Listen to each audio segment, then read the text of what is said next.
यो तपाईहरुले मुभी अथवा सिरियलमा पक्कै पनि देख्नु भएको छ।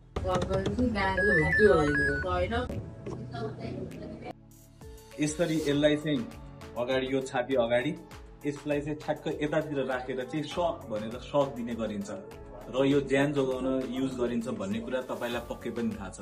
तर के तपाईलाई थाहा छ यो सधैँ ज्यान जोगाउन यो युज गर्नै पर्छ भन्ने चाहिँ होइन।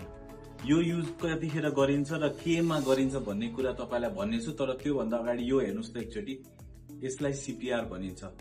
कोही मान्छे ढलेको छ र उसको सास बन्द भएको छ हैन, अनि मुटुको चाल बन्द भयो, यसरी माथि छाम्दाखेरि मुटुको चाल बन्द छ भनेर थाहा पाइसकेपछि चाहिँ हामीले यो सीपीआर तुरन्त स्टार्ट गर्नुपर्छ।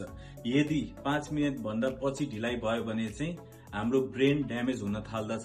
त्यही भएर सीपीआर तुरन्त स्टार्ट गर्नुपर्छ।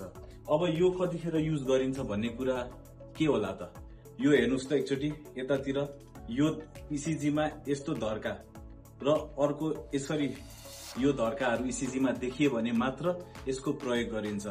यदि सीपीआर गर्दाखेरि यिनीहरू देखा पर्दैन भने हामीले यो प्रयोग गर्ने छैनौं र सीपीआर दिइसकेपछि मान्छेको सर्भाइभ हुने चान्स भनेको 10 देखि 20% सम्म हुन्छ। त्यही भएर सबैजनाले सीपीआर कसरी दिने भन्ने कुरा जान्न जरुरी छ र ज्यान मान्छेहरूको जोगाउन एकदम अत्यन्त आवश्यक छ।